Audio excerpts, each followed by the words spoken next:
Okay, so luckily I have got today's lecture, and I will then now go ahead with the tetralogy of Fallout and a few other things, couple of other things.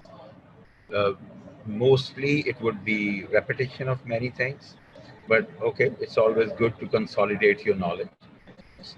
It never harms. Okay, so uh,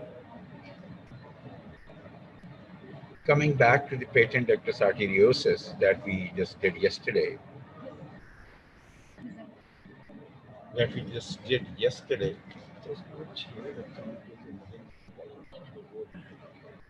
Okay, so coming back to that, we can somebody summarize it in two, three lines that what happens in um, patent ductus arteriosus? Can somebody write two, three lines to summarize it? That why does it occur? First thing, and then what are the major effects, and what sort of murmur is there?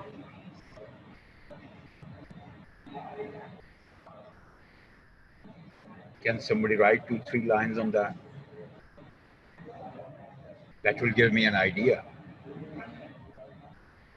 that you have understood the thing or not.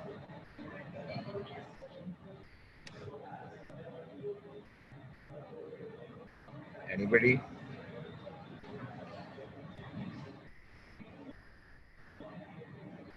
Okay. Um, Moving on. Um, I think I explained it quite clearly yesterday. There was no ambiguity left, but still, a very brief account of it. That ductus arteriosus is basically a duct which is patent and it's working, it's efficient in fetal life, right? And it is basically uh, connecting the pulmonary artery with the aorta directly, right? So the blood from the pulmonary artery does not go to the lungs, rather it goes straight away into the aorta through ductus arteriosus, right? Now, so uh, and then it goes into the placenta for the exchange of gases and all those things and nutrients, right? But when the baby is delivered, right, when as the baby is delivered, so then the lungs have to be functional. ठीक है, फिर lungs ने अपना काम करना है, right? So if they have to be functional, see, in fetal life the pressure in the pulmonary circulation is way too high as compared to the aorta, right? Which is exactly opposite to the adult life, right? Or post fetal life once the baby is delivered. Because in adult life or in post fetal life, the uh, pressures on the left side, that is the aortic side, they are much more higher as compared to the pulmonary side, that's the right side of the heart, right? So that, that that is the thing that we need to take into consideration. So as the lungs now have to work, अब lungs ने अपना काम करना है, ठीक है, तो वहां पे प्रेशर कम होगा, तो लंग्स में ब्लड इजीली जाएगा, ऑक्सीजनेट होगा, और फिर वो लेफ्ट वेंट्रिकल में जाएगा, लेफ्ट एट्रियम में जाएगा, और फिर वहां से लेफ्ट वेंट्रिकल में जाएगा, ठीक है। अब इसमें क्योंकि ये पेटेंट डक्टस, ये जो डक्टस आर्टेरियोसिस है, ये क्लोज नहीं होती, ठीक है। वन अगर ये क्लोज नहीं होती तो इसका मतलब ये हुआ कि जो ब्लड एओर्टा में गया वो वापस इसी डक्ट के थ्रू वापस पल्मोनरी आर्टरी में आ जाएगा, पल्मोनरी आर्टरी से लंग्स में आ जाएगा, लंग्स से वापस जो है किधर चला जाएगा, फिर से वो जाएगा left side of the heart पे, left side of the heart में आगे कहाँ जाएगा, वेंट्रिकल में जाएगा, और वेंट्रिकल फिर इसको एओर्टा में फेंकेगा, और एओर्टा से फिर वापस ब्लड जो है वो कार्डियोसिस के थ्रू वापस पल्मोनरी साइड पे आ जाएगा, ठीक है। So this is a very chaotic situation. chaotic situation में इसको इसलिए कहता हूँ कि ब्लड जो है वो सिस्टेमिक सर्कुलेशन में टाइम कम गुजारेगा और लंग्स वाली साइड पे टाइम ज़्यादा गुजारेगा। यानी कि अगर सिस्टेमिक सर्कुलेशन में ब्लड एक दफ़ा सर्कुलेट करता है तो पल्मोनरी सर्कुलेशन में ब्लड जो है वो 2 या 3 दफ़ा सर्कुलेट कर जाएगा, ठीक है। सो दैट मीन्स के in the early part of the life of a kid's life, जैसे बच्चा पैदा होता है तो क्योंकि उसकी एक्टिविटी बहुत ज़्यादा भी नहीं होती, ठीक है, इसलिए उसको तो बहुत ज़्यादा प्रॉब्लम्स फेस नहीं होती, ना वो साइनोटिक होता है, ना उसका जो है वो कोई और हमें प्रॉब्लम ऐसी नज़र आती। ठीक है नाउ, लेकिन जब वो बच्चा थोड़ा एक्टिव हो जाता है और उसके साथ साथ जैसे जैसे आयोर्टिक साइड का प्रेशर और बढ़ता जाता है और पल्मोनरी साइड का प्रेशर और ज़्यादा सबसाइड करता जाता है, क्योंकि आपने देखा कि जो एडल्ट लाइफ में जो ये डिफरेंस है ये ऑलमोस्ट 5 टाइम्स है। एयोर्टिक साइड पे, left side of the heart पे 5 टाइम्स ज़्यादा प्रेशर है, right side of the heart पे 5 टाइम्स कम प्रेशर है। तो इसका मतलब है कि ये प्रॉब्लम बढ़ती जाती है as the age advances and the activity advances, तो ये प्रॉब्लम बढ़ती जाती है। ठीक है, तो शुरू में तो ये भी लगता है कि शायद उसका ब्लड जो है वो बेटर ऑक्सीजनेटेड है, बिल्कुल early part of the life में। उसकी रीज़न ये होती है कि क्योंकि जो ब्लड है, मैंने जैसे आपको पहले बताया as I told you before, कि वो it spends more time on the in the lungs as compare to in the systemic circulation. इनके पल्मोनरी सर्कुलेशन में ब्लड का टाइम ज़्यादा गुजरता है as compare to the systemic circulation. तो इसका मतलब है टिश्यूज़ को तो प्रॉपर ब्लड सप्लाई नहीं मिलती। ठीक है, या एट रेस्ट के लिए शायद थोड़ी बहुत गुजारा मिल जाता है। ठीक है, लेकिन प्रॉब्लम कब आती है, जब बंदा एक्टिविटी में चला जाता है। ठीक है, तो फिर जो है प्रॉब्लम बढ़ जाती है, क्योंकि फिर उसको ये सपोर्ट नहीं कर सकता, इतनी थोड़ी ब्लड सप्लाई उसको सपोर्ट नहीं कर सकती। ठीक है, तो इसमें कार्डिक रिजर्व भी कम हो जाता है, इसमें रेस्पिरेटरी रिजर्व भी कम हो जाता है, इसमें दोनों चीज़ें कम हो जाती है। ठीक है, तो ये चीज़ें हो गई। अच्छा जी, अब और इसमें हमने अब इसकी देखनी है, हाँ हमने कहा था कि इसमें एक मरमर आता है। इसमें मरमर जो है वो थ्रू आउट, हमने बाकी जितने मरमर 4 पढ़े, वो चारों मरमर जो थे देवर आइदर सिस्टोलिक मरमर और देवर डायस्टोलिक मरमर। ठीक है, कि वो या तो वो सिस्टली में हम सुन सकते थे या हम डायस्टली में सुन सकते थे, लेकिन इसका जो मरमर है इसलिए इसको कहते हैं machinery murmur, because we can hear it throughout the systole and diastole, यानी कि throughout the cardiac cycle ये मरमर हमें सुनाई देता है। ठीक है, अब ऑफ कोर्स ड्यूरिंग सिस्टली ये मरमर थोड़ा सा ज़्यादा लाउड होता है एंड ड्यूरिंग डायस्टली ये मरमर थोड़ा सा कम हो जाता है। ठीक है, जैसे कि वो डायग्राम जैसे मैंने आपको कल भी दिखाई थी, उस डायग्राम में ये बड़ा क्लियर दिया हुआ है। यहाँ पे फिर एक दफ़ा दिखा देता हूँ।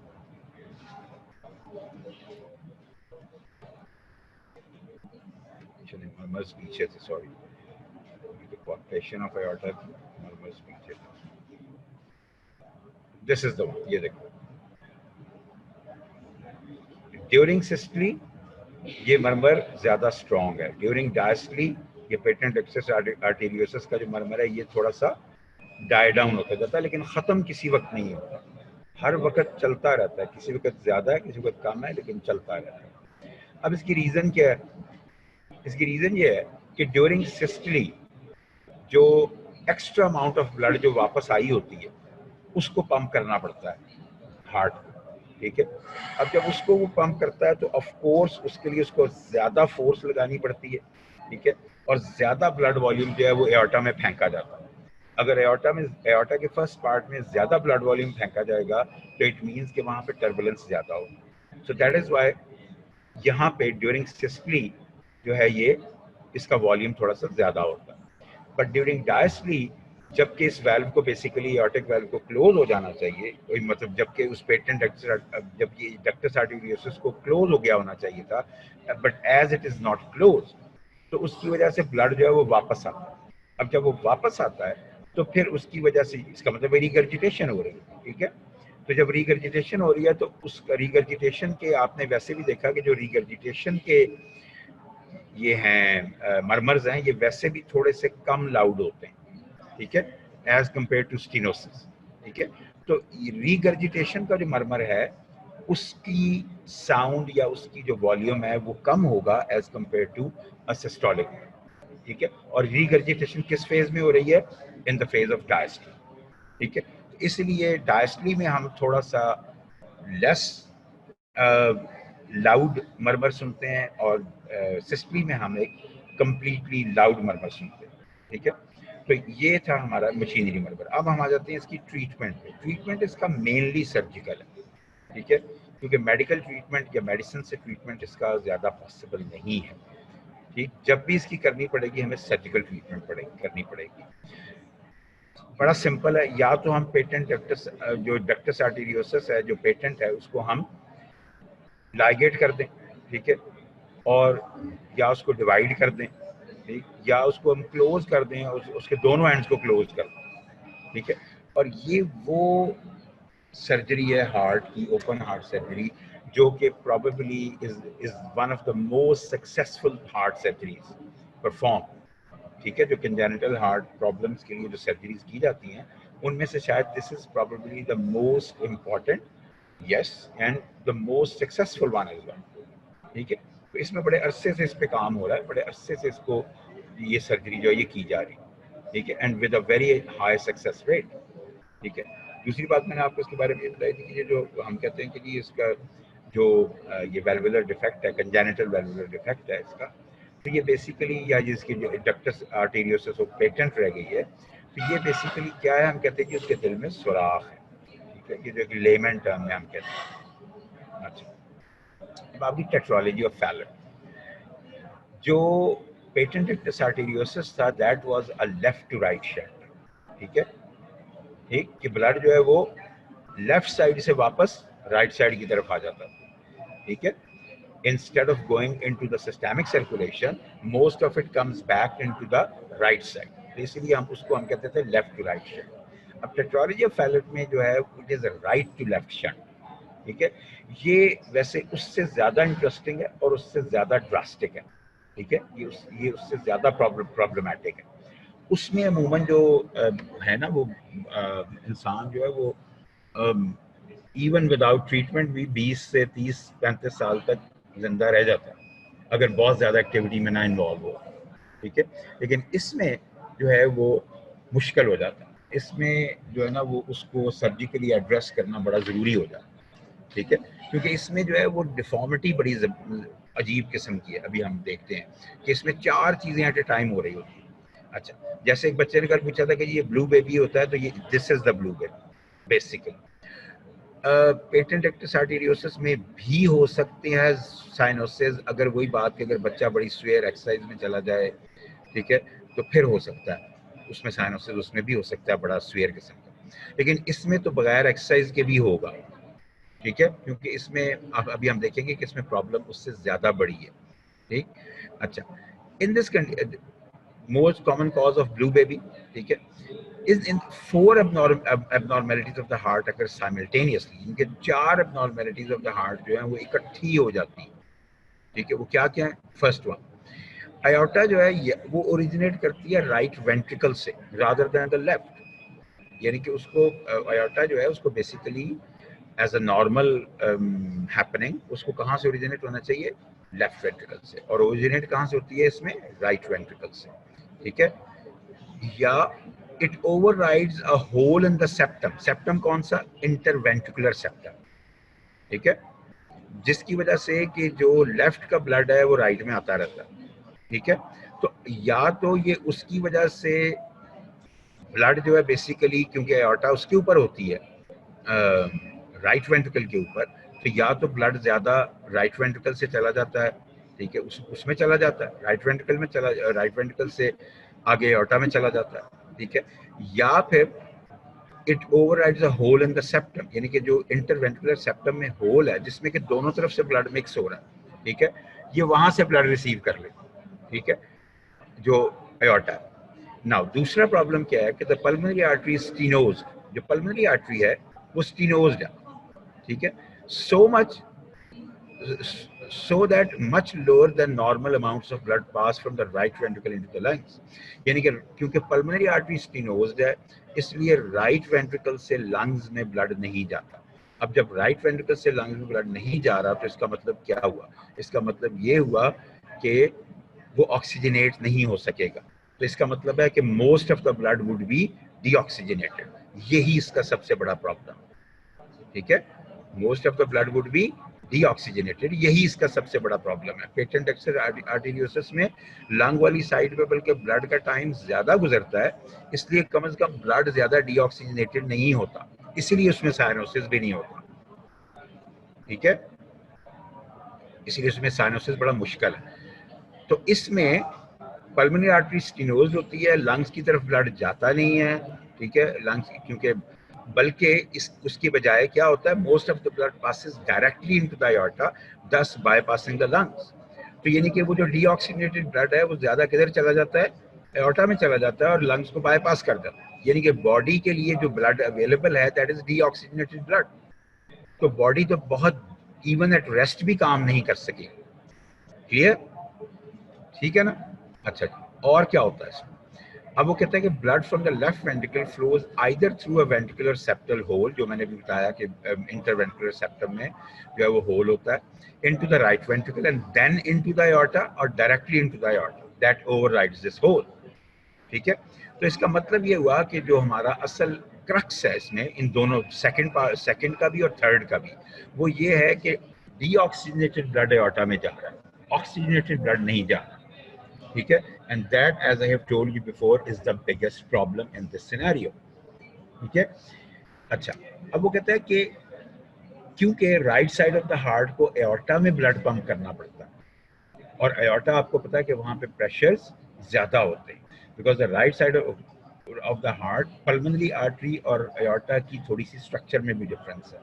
ठीक है, so because the right side of the heart must pump large quantities of blood against the high pressure in the aorta, its musculature is highly developed, जिसकी वजह से हमें enlarged right ventricle मिलता है। अमूमन एक नॉर्मल इंसान में जो हमारा लेफ्ट वेंट्रिकल है that is mildly enlarged, ठीक है, मार्जिनली एनलार्ज। क्यों? क्योंकि उसे हाई प्रेशर्स के अगेंस्ट काम करना पड़ रहा है और राइट वेंट्रिकल को लो प्रेशर्स के अगेंस्ट काम करना पड़ रहा है, लेकिन यहाँ पे ये बात रिवर्स हो गई है। ठीक है, तो ये चार चीजें हैं जो कि इसमें साइमल्टेनियसली हो रही होती है। ठीक है, अब इसके इफेक्ट्स क्या आएंगे, एबनॉर्मल सर्कुलेटरी डायनामिक्स क्या आएंगे इसके? Most, as much as 75% of the venous blood returning to the heart bypasses the lungs and passes directly from the right ventricle into the aorta without becoming oxygenated। ये वही बात है जिसको मैं पहले भी 5, 6, 7 दफा री एम्फेसाइज कर चुका हूँ ऑलरेडी। ठीक है, so the aortic blood is mainly unoxygenated venous blood। तो बॉडी टिश्यूज को कौन सा ब्लड मिल रहा है? अनऑक्सीजनेटेड ब्लड मिल रहा है, venous blood मिल रहा है। ठीक है, and that as I have told you before is the biggest problem. The major physiological difficulty caused by tetralogy of Fallot is the shunting of blood past the lungs without its becoming oxygenated। ठीक है, तो ये बात हम बहुत दफा कर चुके हैं। तो इसका डायग्नोसिस कैसे होता है? अमूमन जो the baby skin is cyanotic blue, इसलिए हम इसको ब्लू बेबी सिंड्रोम भी कहते हैं। ठीक है, measurement of high systolic pressure in the right ventricle recorded through a catheter. Systolic pressure जो है वो राइट वेंट्रिकल में ज्यादा होता है as compare to left ventricle, क्योंकि राइट वेंट्रिकल को किसके अगेंस्ट काम करना पड़ रहा होता है? एओर्टा के, जिसके प्रेशर ज्यादा है। ठीक है, इसी तरह जैसे हमने कहा कि क्योंकि राइट वेंट्रिकल को ज्यादा काम करना पड़ता है इसलिए राइट वेंट्रिकल हाइपरट्रॉफी कर जाता है। तो अगर हम उसका एक्सरे देखेंगे तो characteristic changes in the radiological outline of the heart showing an enlarge right ventricle. ठीक है, चौथी चीज जो हमें इसकी डायग्नोसिस में मिलती है वो भी एक्सरे की पिक्चर्स हैं या एंजियोग्राम्स हैं, showing abnormal blood flow through the interventricular septal hole and into the overriding aorta। ठीक है, यानी कि aorta overriding aorta जो है वो, या यानी कि हमें ब्लड का फ्लो जो है वो इंटरवेंट्रिकुलर सेप्टल होल में से भी नजर आ जाता है और ओवरराइडिंग aorta में भी जाता नजर आ जाता है। ठीक है, लेकिन स्टीनोज पल्मोनरी आर्टरी में जाता हमें बहुत कम नजर आता है या बिल्कुल नजर नहीं आता। ठीक है, so that where the problem lies. ठीक है, तो ये था हमारा, अच्छा, अब ये तो था हमारा ये वाला चैप्टर, इसको चैप्टर को हमने कर लिया खत्म। ठीक, अब एक दो चीज़ें हैं जो कि मुझे थोड़ी सी कही गई हैं कि मैं शायद आपके साथ वो भी डिस्कस करूं, तो वो शायद आपको उसका भी थोड़ा सा फायदा होगा। ये पढ़ा तो आपने 20th चैप्टर में था, ठीक है, लेकिन इसको थोड़ा सा मैं आज एक्सप्लेन करना चाहता हूँ।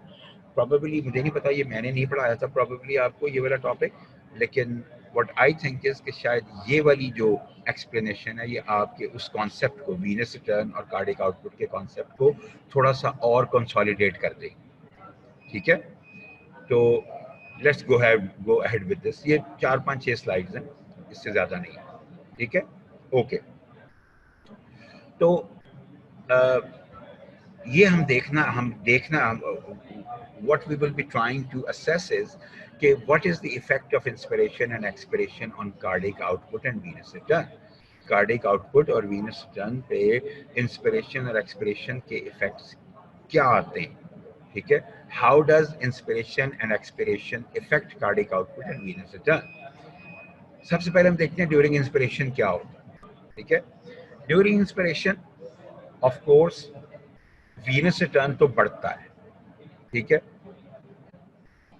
ठीक, बढ़ता है या नहीं बढ़ता, एग्री करते हो इस बात से? Do you agree?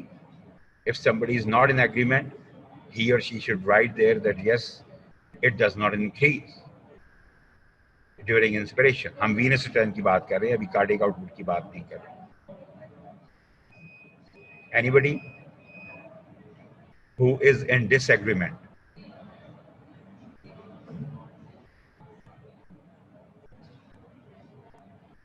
Okay, so all of you are in agreement that during inspiration the venous return increases. Okay, चले मान लिया, ठीक है, ये बात एक वैलिड बात है, लेकिन क्यों, ये को बता सकते?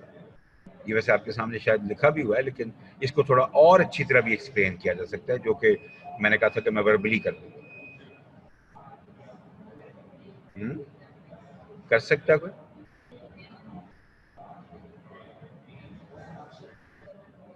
बता सकता है कोई कि क्या होता है वीनस रिटर्न को, क्या होता है? क्योंकि ये आपके सामने जो लिखा हुआ है ये कार्डिक आउटपुट के हवाले से लिखा हुआ. खैर इसमें वीनस रिटर्न का भी जिक्र है.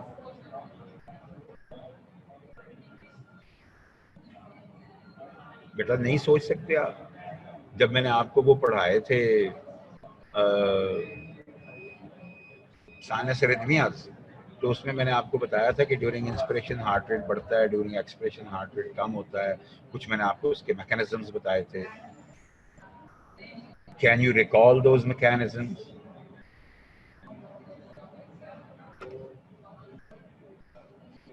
Decrease in right atrial pressure. क्यों होगा decrease in right atrial? Zainab बच्चे क्यों होगा? गुड, आपने बिल्कुल ठीक बताया, ठीक है, बिल्कुल राइट एट्रियल प्रेशर में डिक्रीज होगा. क्यों होगा ये बता दो. Why would there be a decrease in right atrial pressure during inspiration?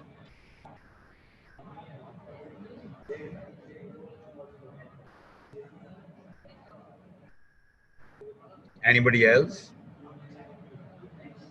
कोई और बच्चा बता सकता है? ये आसान है बेटा, ये मैंने आपको मैकेनिज्म पढ़ाया हुआ है.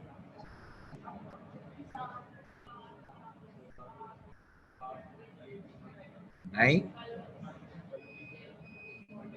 Okay, let's see. Decrease baroreceptor reflex activated.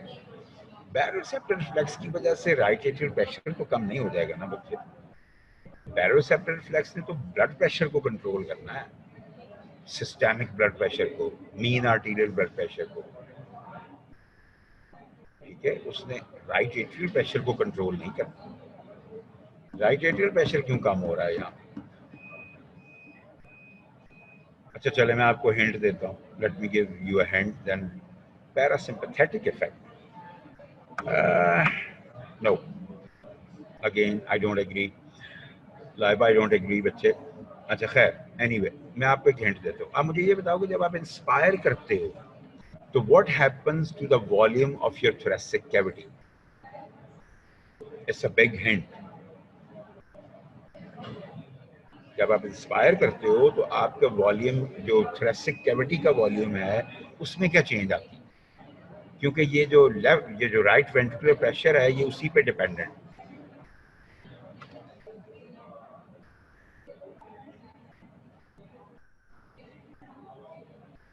Of course it increases, ठीक है, उसका वॉल्यूम बढ़ जाता है. अगर उसका वॉल्यूम बढ़ जाता है, ठीक है, तो दो बातें होंगी. ठीक, क्या होंगी वो दो बातें? उसका वॉल्यूम बढ़ गया तो इसका मतलब है कि उसका प्रेशर कम हो जाएगा.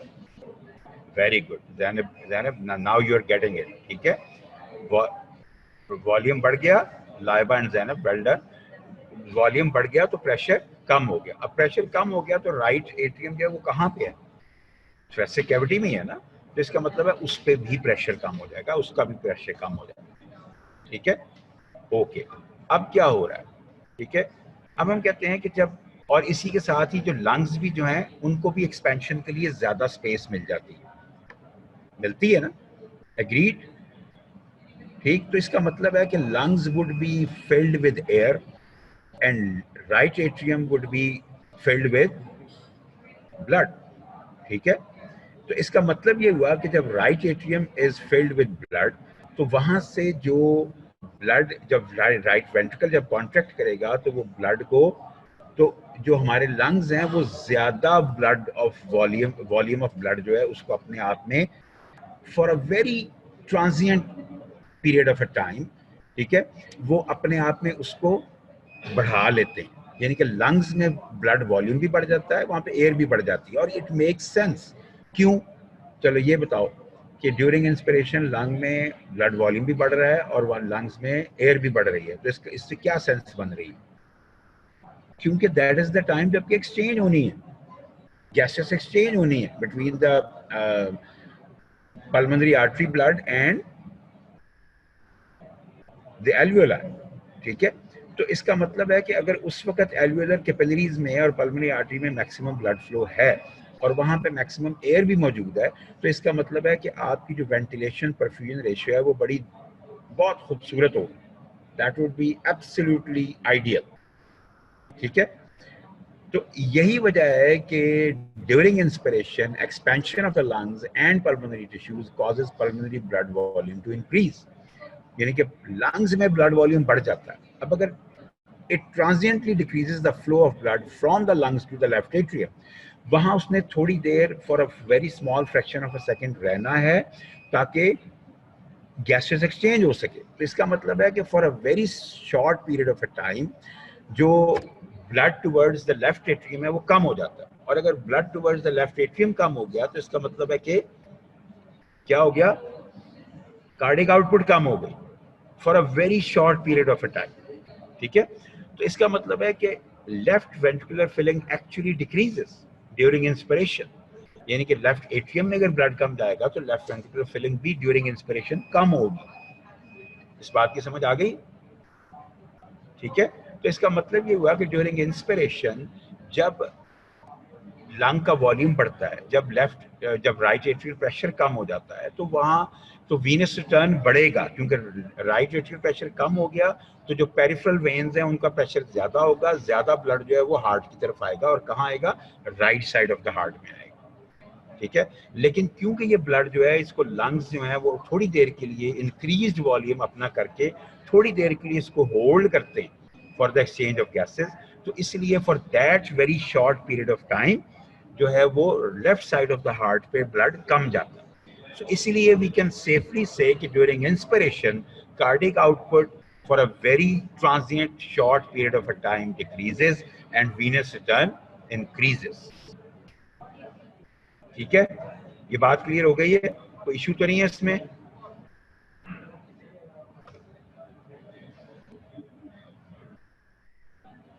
Very good Saira Sikandar, that's a good summing up. You have summed it up very well.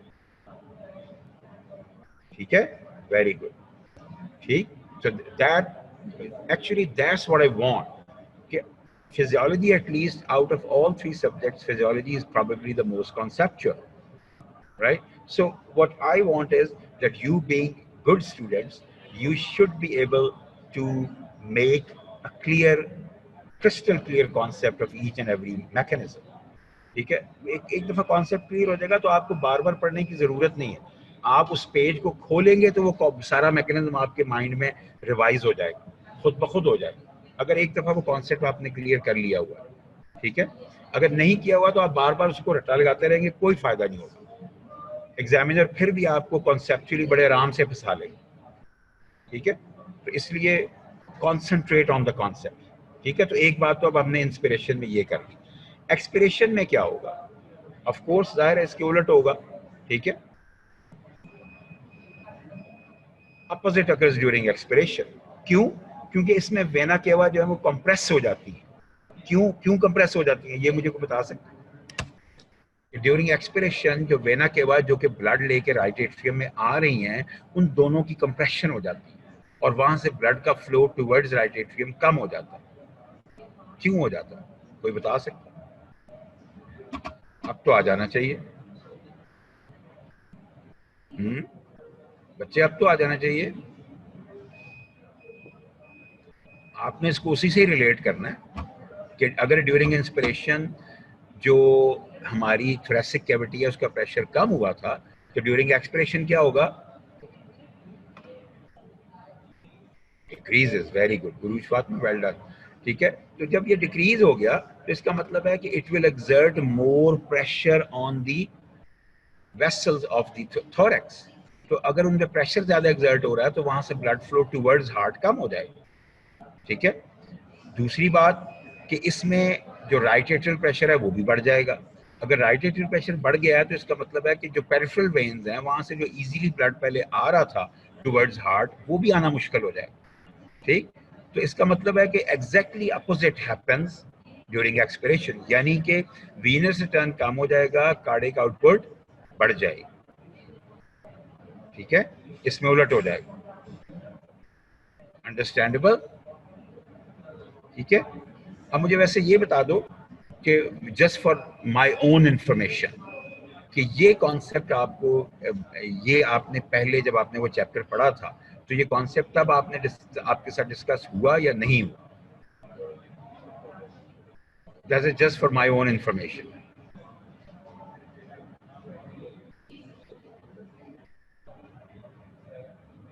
अब इसको मैंने आगे भी लेके चलना है, जल्दी बताओ मुझे।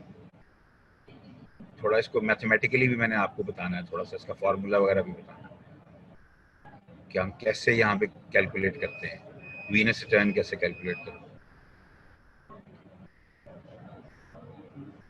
Anybody who remembers that was this concept discussed during the lecturing of chapter number 20?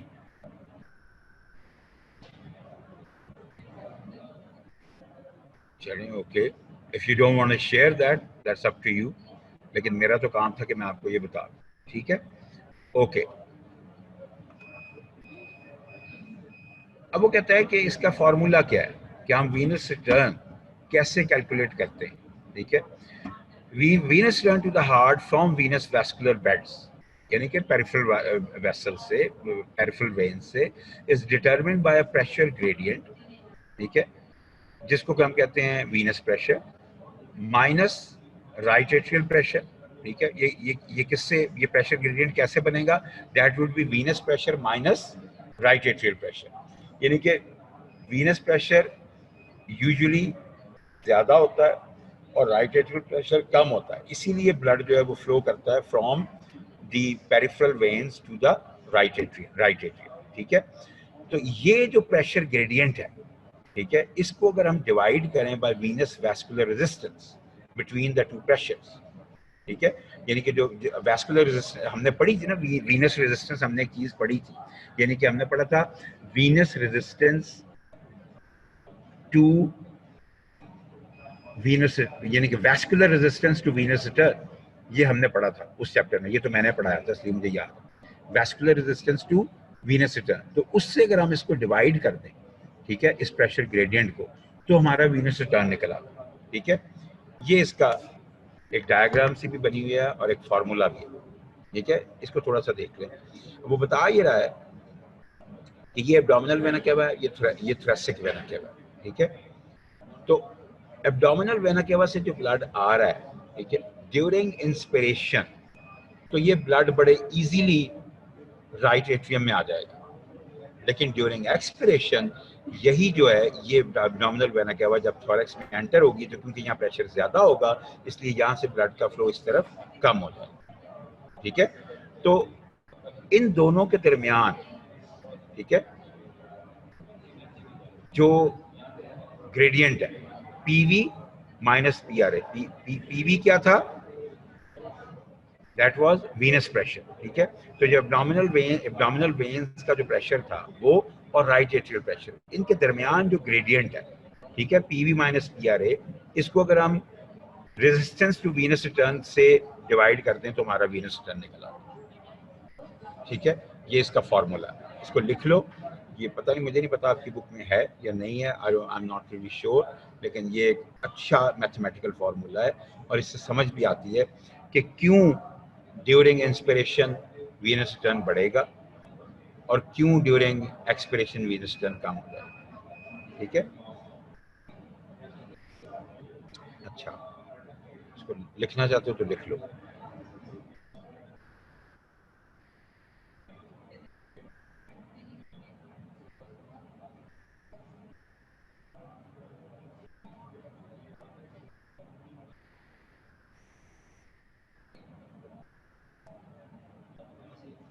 अच्छा, इसका मतलब ये हुआ कि इंक्रीज्ड वीनस प्रेशर और डिक्रीज्ड राइट एट्रियल प्रेशर और डिक्रीज्ड वीनस रेजिस्टेंस, ये तीनों चीजें, इन तीनों में से कोई भी चीज अगर हो जाए तो वीनस रिटर्न बढ़ जाएगा। यही मतलब है इसका।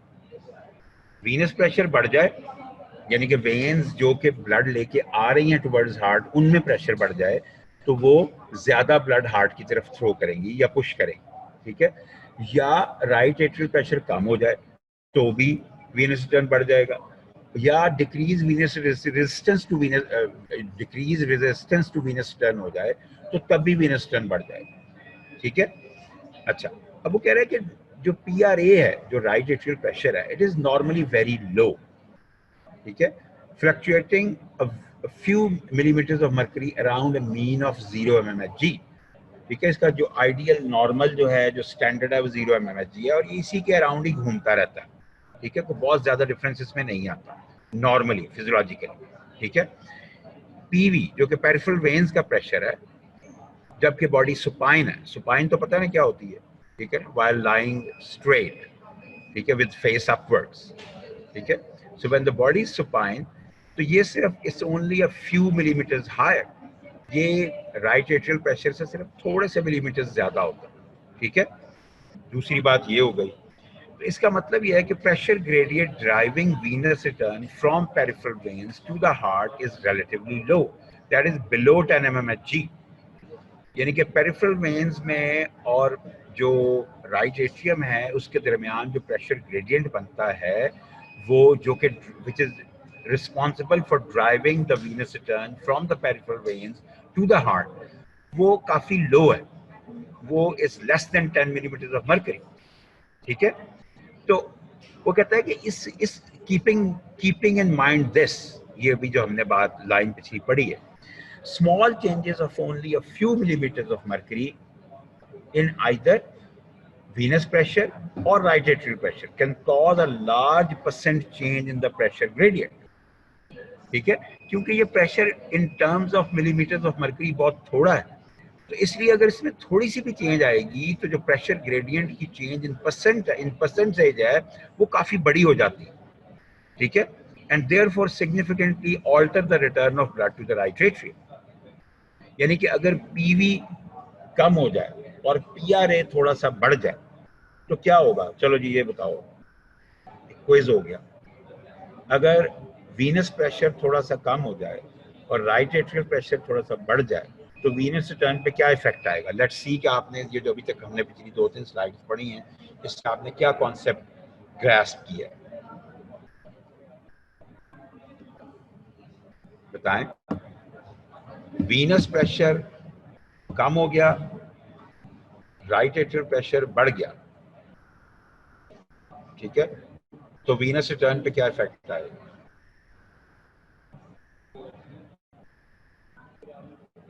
बच्चों बताना चाहिए आपको, ये इतनी अच्छी तरह एक्सप्लेन हो गई एक चीज और ये उसका बिल्कुल बेसिक क्वेश्चन है। प्रेशर इन द पेरिफेरल, चलो देखते हैं क्या। Venous return decreases, Khadija Javed well done, बिल्कुल ठीक है। ठीक है, जैनब जावेद ने भी कहा जी डिक्रीजेस, ठीक है, वेल डन। ठीक है, ऐसा ही होगा बिल्कुल, क्योंकि देखो ना राइट एट्रियल प्रेशर बढ़ गया और पेरिफेरल वेन्स में प्रेशर कम हो गया तो उधर फ्लो करना मुश्किल हो जाए। ठीक है जी, अच्छा, अब थोड़ा सा एक और आगे चलते हैं। इसका मतलब ये हुआ कि ड्यूरिंग, अब उसने इसी बात को उसने दोबारा बताया कि ड्यूरिंग लंग एक्सपेंशन यानी कि इंस्पिरेशन, ठीक है, तो जो राइट एट्रियल प्रेशर है, जैसे हमने पहले अभी सारा डिस्कस किया है, अब वो सिर्फ इसको अब वो इसके जो उसने कह लो कि जिन टर्म्स से वो बात कर रहा है उन टर्म्स को वो सामने रख के अब आपको दोबारा समझाने की कोशिश कर रहा है कि जो राइट ड्यूरिंग इंस्पिरेशन या lung inspection that is expansion that is during inspiration, जो राइट एट्रियल प्रेशर है it can transiently fall by several millimetres, ठीक है, and the PV in the abdominal compartment may increase by a few millimeters of mercury, यानी कि अब वही situation का उलट हो गया, यानी कि राइट एट्रियल प्रेशर कम हो गया और जो एब्डोमिनल कंपार्टमेंट में जो वीनस प्रेशर था वो इंक्रीज हो गया। तो इसका मतलब क्या हुआ, these changes result in a large increase in the pressure gradient driving venous return from the peripheral circulation to the right atrium, ठीक है। तो ये एक कॉन्सेप्ट था कि during inspiration and expiration what effects are exerted on venous return and cardiac output। इसके बारे में कोई क्वेश्चन है? हमने कल परसों उससे भी पहले जो भी हमने ये 2-3 दिन में पढ़ा था उसके बारे में कोई क्वेश्चन है तो बता दो, क्योंकि अब I am done with my stuff, ठीक है। So now if you have any questions please come up। देखो अगर तो आप बच्चे, जो मैं देखता हूँ कि 4 5 6 बच्चे हैं या मैक्सिमम 8 होंगे जो प्रॉबेबली इंटरेक्ट करते हैं, ठीक है, और at least they like to interact, that's very good, interact करते हैं और आंसर करते हैं, सवाल पूछते भी हैं। Rest of you I am not sure what are you doing, ठीक है, आइदर यू आर स्लीपिंग और either you are watching a movie, I don't know, but whatever you are doing please pay attention to your studies, क्योंकि देखें आपका जो prime काम है, आपका जो प्राइम रिस्पॉन्सिबिलिटी है दैट इज योर स्टडीज, ठीक है। और याद है, पता नहीं आपकी क्लास से मेरी बात हुई या नहीं, लेकिन मैं हमेशा कहता होता हूँ कि please ask a question, doesn't matter how stupid that might sound, question पूछने में कोई हर्ज नहीं होता। वो जितना मर्जी आपको बुरा लग रहा हो कि यार ये तो अजीब सा क्वेश्चन, मुझे आपको खुद को ही बुरा लग रहा हो, but still ask the question, हो सकता है उसमें से कोई अच्छी चीज निकल आए, ठीक है। नहीं निकलेगी तो you have nothing to lose, निकल आएगी तो बहुत से लोग गेन कर सकते हैं, इंक्लूडिंग माई सेल्फ, क्योंकि learning what I think is a two way process, it's not कि जस्ट मैंने आपको देनी है लर्निंग, नहीं, I learn many things from you as well. क्यों? और मेनली वो कब होता है, जब आप क्वेश्चंस पूछते हैं, जो मैं बोलता हूँ वो आप सुन के चले जाते हो तो प्रोबेबली लर्निंग, मेरी लर्निंग इतनी ज्यादा नहीं होती। मेरी लर्निंग तब होती है जब आप क्वेश्चंस पूछते हो, ठीक है। तो कोई और बात है तो बताओ। अच्छा हाँ, एक और बात, देखो एक मेरी आपसे आप for now you can call it request, ठीक है, otherwise I will start penalising you for that. वो ये है कि जब आप पेपर करते हो, मुझे नहीं पता आप एमसीक्यूज कैसे करते हो, मुझे नहीं पता उसका मॉडस ऑपरेंडी क्या है, आपको कितना टाइम मिलता है। I think you get 35 minutes for 40 question, ऐसा है?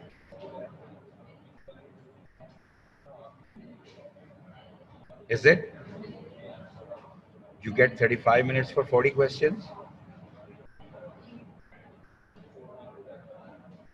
चले जो भी है, लेकिन मुझे नहीं पता कि आप उसमें क्या करते हो, ठीक है। आई एम नॉट श्योर कि आप कैसे उसको मैनेज करते हो।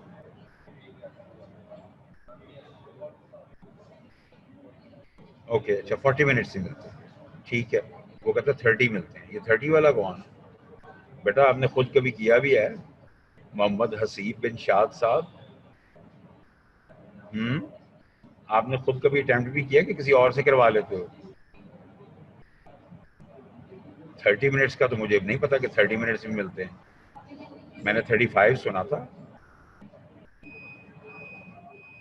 इट्स 40 मे बी, बेटा ये मे बी पे जिंदगी नहीं गुजरने वाली।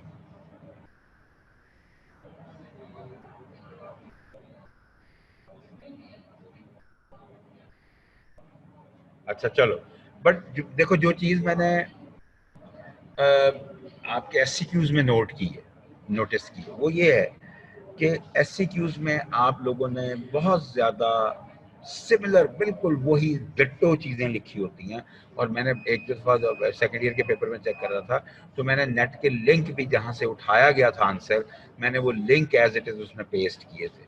अब भी मैंने ये पेपर चेक किए हैं आपके हार्ट के, आपका हार्ट का मैंने पेपर चेक कर किए, मैंने उसको रिजल्ट आज उसका फाइनल होकर चला जाएगा।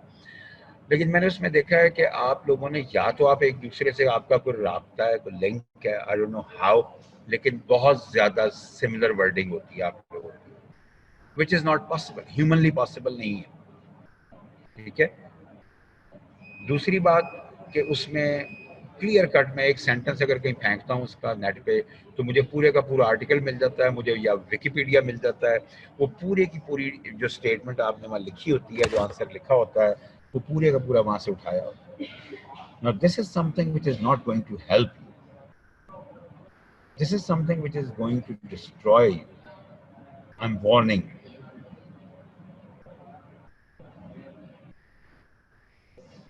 ठीक है। तो ये जो आप देखें, बड़ी सीधी सी बात है, मैं तो सिर्फ एक सेंटेंस कहूंगा कि whom you are trying to deceive, nobody else but yourself. लेकिन ना तो अल्लाह ने इससे धोखा खा जाना, ना हमने खा जाना, हमें भी समझ आ जाती कि ये कहाँ से आया। आप अगर डिसीव कर रहे हैं तो सिर्फ आप अपने आप को कर रहे हैं, या फिर उससे भी ज्यादा अपने पेरेंट्स को कर रहे हैं। ठीक है। तो इसलिए please try to write your own expression, try to write your own knowledge. मैं इधर उधर से पढ़ने से मना नहीं करता, लेकिन but not during the exam, during while you are attempting the paper, उस वक्त नहीं पढ़ना कहीं से। उसके अलावा पढ़ो, जितना मर्जी पढ़ो, मैं I am all for it. मैं कभी भी उस पर डिस्करेज नहीं करता किसी को। वो तो आपने बहुत ही ज्यादा, जिसको हम वो कहते हैं ना स्टूडेंट्स की लैंग्वेज में, छापे मारे हो। ठीक है। और बाज बच्चों ने तो अंदर फिगर लिखे हुए हैं, वो छापा मारा किताब से, कॉपी पेस्ट किया है, फिगर भी अंदर ही लिख दिया है, फिगर दिस पॉइंट दिस। इनको थोड़ी अकल भी चाहिए ना नकल के लिए, वो है ही नहीं, एग्जिस्ट ही नहीं करती मेरे ख्याल।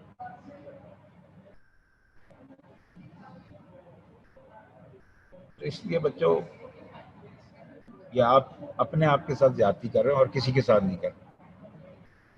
ठीक है। मैं ये बात, हो ये कौन है?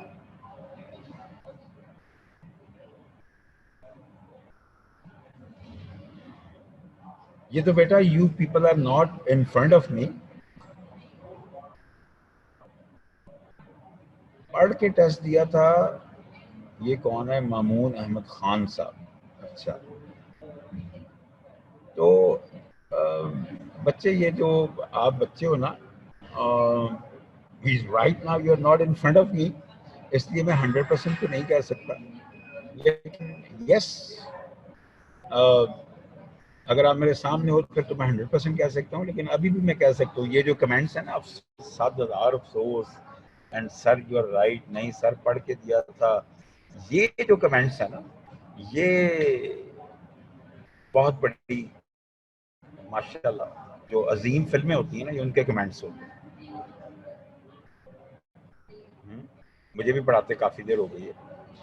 सामने हो तो फिर तो मैं एक सेकंड में एक्सरे कर लूँगा तुम्हें। ठीक है। लेकिन right now I need to reserve my comments.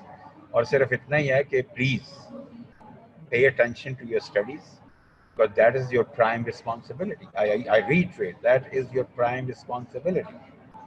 Once you are done with your prime responsibility, उसके बाद जो अगर टाइम आपके पास बचता है, तो yes, you have every right to utilize it in whatever way you want. मैं उसमें इंटरफेयर नहीं करता, और ना करना मुझे चाहिए। लेकिन माई इंटरफेरेंस वुड बी कि कम से कम आप पहले अपना स्टडीज को अलाइन करो, उसको स्ट्रीमलाइन करो। ठीक है। Any questions?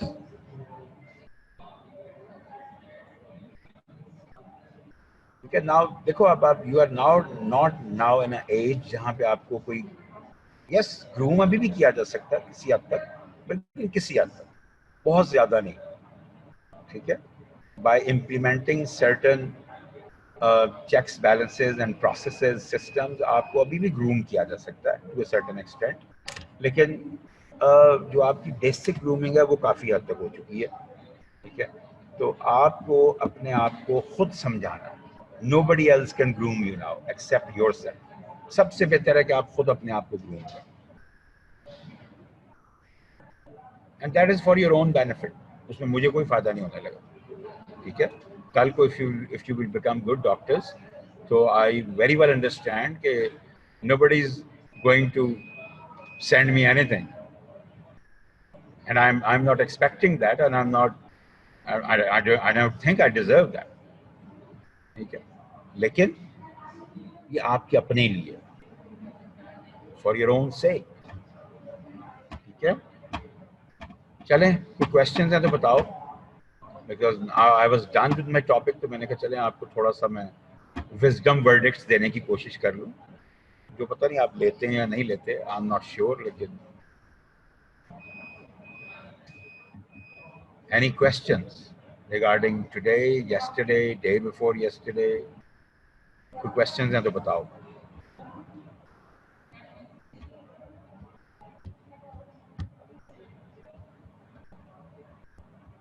बिल्कुल कोई नहीं। Okay, Ruj Fatma, why not? We can always do that. We still have 6-7 minutes, तो हम कर लेते हैं, कोई ऐसी बात नहीं। ये था टेट्रालॉजी ऑफ फैलेट। इसमें मैंने कहा कि इसमें 4 डिफेक्ट्स जो हैं वो इकट्ठे आ जाते हैं, ठीक है।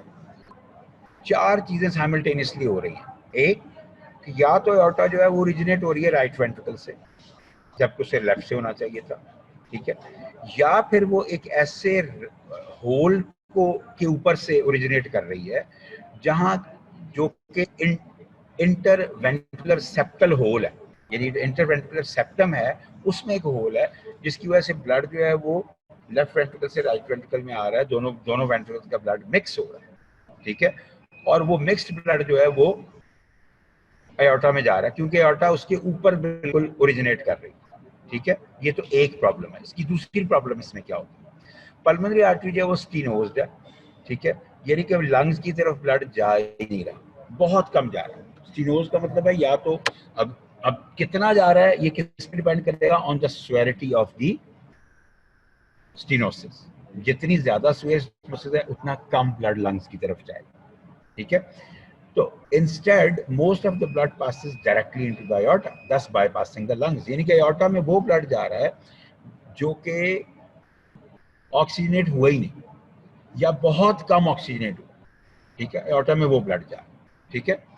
दूसरी प्रॉब्लम ये है। तीसरी प्रॉब्लम भी ऑलमोस्ट यही है कि blood from the left ventricle flows either through a ventricular septal hole into the right ventricle and then into the aorta, और directly into the aorta, that overrides this hole, जो भी हमने septal defect की बात की, ठीक है। Interventricular septal defect जो है वो भी होता है, और उसके ऊपर जो है वो एओर्टा उसके ऊपर लगी होती है, यानी कि वहां से जो ब्लड है, और वो भी डीऑक्सीजनेटेड ब्लड, ठीक है। तो प्रॉब्लम मेन तीसरे पॉइंट में भी वही है कि डीऑक्सीजनेटेड ब्लड जो है वो एओर्टा में जा रहा है, ठीक है।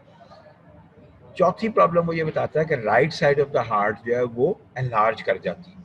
क्यों? क्योंकि राइट साइड के ऊपर, राइट वेंट्रिकल के ऊपर क्या अटैच्ड है इस वक्त, वहां से क्या ओरिजिनेट हो रहा है, एओर्टा। तो एओर्टा के प्रेशर्स जो हैं वो ज्यादा है। जब जब हार्ट को ज्यादा प्रेशर के अगेंस्ट काम करना पड़ेगा, तो हार्ट का वो पोर्शन खास तौर से जो डायरेक्टली उसके अगेंस्ट काम कर रहा है, दैट वुड बी एनलार्ज, उसकी हाइपरट्रॉफी हो जाएगी। तो ये तो हो गए 4 डिफेक्ट्स, जो 4 प्रॉब्लम्स में जो साइमल्टेनियसली होती है। अब इसकी एबनॉर्मल सर्कुलेटरी डायनामिक्स क्या है इसके, ठीक है। इसमें सर्कुलेटरी प्रॉब्लम्स क्या है? सबसे बड़ी प्रॉब्लम कि ऑलमोस्ट 75% ऑफ द ब्लड जो है वो कभी ऑक्सीजनेट होता ही नहीं, ठीक है। वो बाईपास करता है लंग्स को और सीधा एओर्टा में जाता है, ठीक है। सो एओर्टा में ब्लड कौन सा है? डीऑक्सीजनेटेड ब्लड है, अगर, या अनऑक्सीजनेटेड ब्लड है। अगर अनऑक्सीजनेटेड ब्लड है तो इसका मतलब है कि वो आगे जाके टिश्यूज को क्या वो प्रोवाइड करेगा, नरिशमेंट, न्यूट्रिएंट्स, ऑक्सीजन क्या देगा? उसमें खुद में कुछ नहीं है, तो आगे वो किसी को क्या दे सके? ठीक है, तो मेजर फिजियोलॉजिकल डिफिकल्टी इसमें है ही यही, ठीक, कि ब्लड जो है वो शंट कर देता है लंग्स को, लंग्स से बाईपास कर देता है और ऑक्सीजनेट नहीं होता, और सारी बॉडी में टिश्यूज में जो ब्लड जाता है वो कौन सा जाता है? डीऑक्सीजनेटेड या अनऑक्सीजनेटेड ब्लड जाता है। ठीक है, तो ये इसमें इसीलिए इसमें जो है वो बड़े इजीली साइनोसिस डेवलप हो जाता है। ठीक है, तो अब उसने बताया कि इसकी डायग्नोसिस क्या है? Based the fact that the baby skin is cyanotic, ठीक है, measurement of high systolic pressure in the right ventricle recorded through a catheter. जाहिर है क्योंकि राइट वेंट्रिकल को ज्यादा जोर लगाना पड़ेगा, तो उसमें वहां से आप जो है राइट वेंट्रिकल से आप सिस्टोलिक प्रेशर जो है वो हायर आप थ्रू अ कैथेटर रिकॉर्ड कर सकते हैं। Characteristic changes in the radiology, क्यों हमने कहा कि हार्ट एनलार्ज हो जाता है खास तौर से राइट वेंट्रिकल, ठीक है, तो वो आपको उसके जो है वो एनलार्जमेंट जो है वो एक्सरेज पे शो हो जाएगी। इसी तरह एंजियोग्राम्स पे या एक्सरेज पे जो ब्लड फ्लो है, एंजियोग्राम पे स्पेसिफिकली जो ब्लड फ्लो है वो शो होगा कि ब्लड फ्लो जो है वो कहाँ जा रहा है, या तो एक वेंट्रिकल से दूसरे वेंट्रिकल में जा रहा है due to that septal defect, interventricular septal defect, ठीक है, उसमें जा रहा है, वो जाता नजर आएगा, या फिर हमें वो जाता नजर आएगा ओवर राइडिंग एयोर्टा में, ठीक है, और स्टीनोज पल्मोनरी आर्टरी में हमें बहुत थोड़ा ब्लड जाता नजर आएगा। तो ये उसके डायग्नोस्टिक फीचर्स है।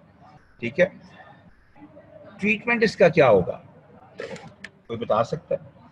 अब देखो ना, इसमें ट्रीटमेंट एक नहीं होगा, इसमें आपको सेप्टल डिफेक्ट भी क्लोज करना पड़ेगा, इसमें आपको जो जो है अयोर्टा है उसकी पोजीशन भी चेंज करनी पड़ेगी, और पल्मोनरी आर्टरी की स्टेनोसिस को ओपन करना पड़ेगा, या फिर उसका एक बाईपास बनाना पड़ेगा। ठीक है, तो ट्रीटमेंट इसका भी सारा सर्जिकल, इसमें भी कोई हम मेडिसिन दे के इसको ट्रीट नहीं कर सकते। ठीक है, ओके बेटा, बात समझ में आ गई बेटा? Sir would bypassing the lung means skipping the, yes, बिल्कुल बिल्कुल बेटा, ऐसा ही है, हम उनको स्किप कर देते हैं, बाईपास कर देते हैं, लंग्स में ब्लड जाता ही नहीं। ठीक है, ये आपका नाम क्या है बेटा? इबियाज खुर्रम, अबियाज। ठीक है बेटा, ओके बेटा, thank you so much. I think for the rest of the week, I might not be coming in contact with you. I think Dr. Nuzat will, and probably Dr. Ijlal will. So up till the next time, so long, take care, Allah Hafiz.